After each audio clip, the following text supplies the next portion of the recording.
আসসালামু আলাইকুম। আজ প্রচন্ড গরম পড়েছে। এই গরমের দিনে আমি আজকের একটা ঠান্ডা আনাজ নিয়ে চলে এসেছি। এটা হচ্ছে ছোলা কচুর ডাঁটা। এটা কিন্তু শুধু খেতে ভালো লাগবে না।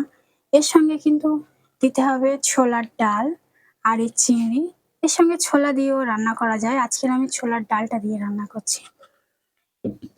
এই ছোলা কচুর ডাঁটা কিন্তু সবসময় পাওয়া যায় না। এটা মাঠে ঘাটে পাওয়া যায়। এটা আজকে নিয়েছি, আমি কুটে নিয়েছি, ভালো করে ছিলে কুটে বেছে নিয়েছি। এবার এটাকে আমি প্রথমে রান্না করব। তার জন্য আমি ছোলাটাকে আগে সিদ্ধ করতে দেব, ছোলার ডালটা।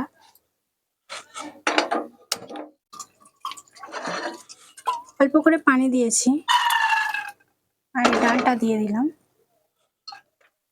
সামান্য লবণ দিচ্ছি। এটাকে একটু আমি ২-৩টা সিটি মেরে সিদ্ধ করে নেব। ডালটা আমি আগে থেকে ভিজিয়ে দিয়েছিলাম।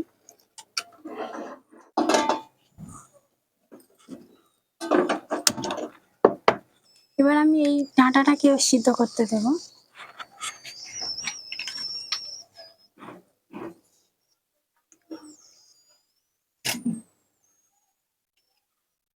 অল্প করে পানি দিয়েছি, দিয়ে ডাঁটাগুলো সব দিয়ে দিচ্ছি।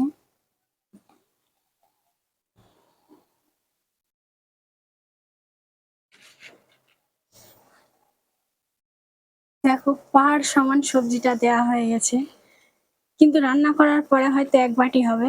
২ থেকে ৩ জন খেতে পারবে।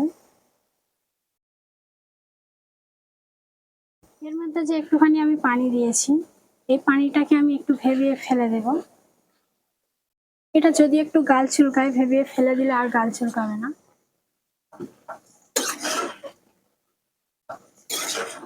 এবার এটাকে আমি এই পানিগুলো সব ফেলে দেব, চুবড়েই আমি ঢেলে দিচ্ছি।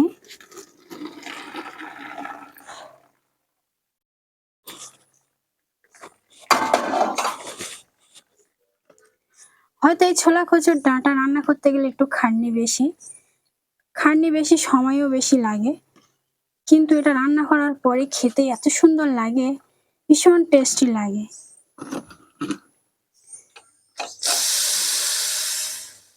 ডালটা আমি সিদ্ধ করতে দিয়েছিলাম, ডালটা কিন্তু আমার সিদ্ধ হয়ে গেছে।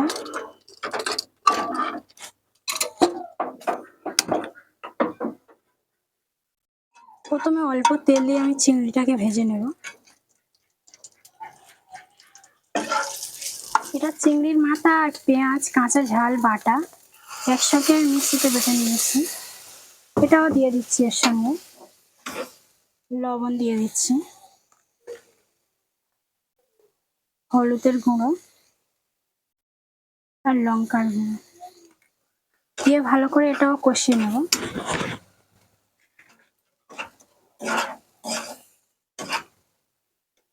এবার ডালটা দিয়ে দিচ্ছি।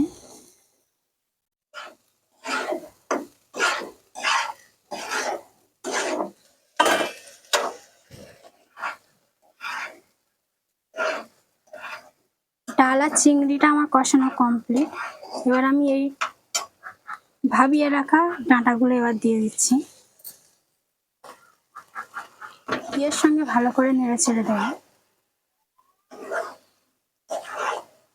ডাল আর চিংড়ির সঙ্গে ভালো করে মাখিয়ে নিয়েছি। ভালো করে কষিয়ে নিয়ে আমি এটা কিছুক্ষণের জন্য চাপা দিয়ে রাখবো। আর আমি এতে পানি দেব না, এতে যে পানিটুকু আছে এটুকুই থেকে হয়ে যাবে। একটু আমি চাপা দিয়ে রাখছি কিছুক্ষণের জন্য।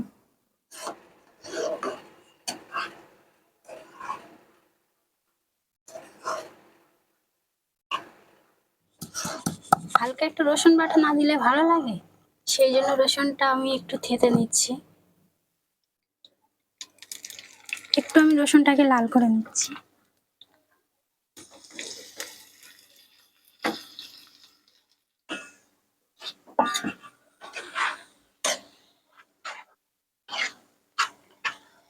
একটু অল্প করে চিনি দেব,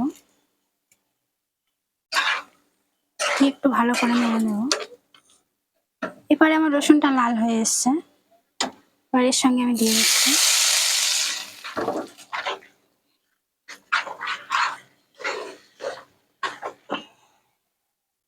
ওয়াও, কি সুন্দর একটা সুগন্ধ বেরোচ্ছে। রসুন লাল করে দিয়েছি, তার একটা গন্ধ, ফের ছোলার ডাল দিয়েছি, চিংড়ি, তার একটা কি সুন্দর সুগন্ধ আসছে।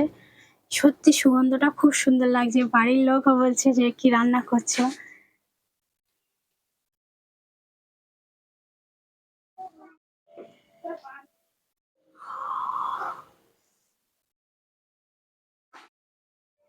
আজকের আমার ছোলা কচুর ডাঁটা রান্নাটা কেমন হয়েছে অবশ্যই কিন্তু কমেন্ট করে জানাবে।